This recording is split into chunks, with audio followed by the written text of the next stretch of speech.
ليلا ضد الفساد من 2007 إلى يومنا هذا.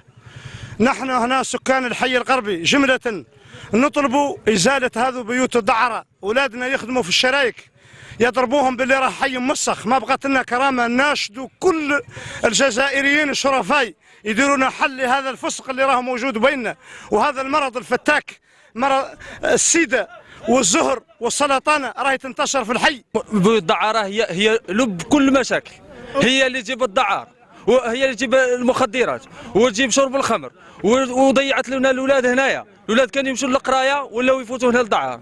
وعندنا الماده 343 في قانون العقوبات تجرم هذا الفعل في الحالات الخمس، توفر الحالات الخمس كلها توفر هنا، المساعده والدعاره على العلن، كل هذه الامور موفرين. والماده 343 عندها 5 حالات تجرم فيهم هذا الفعل كله.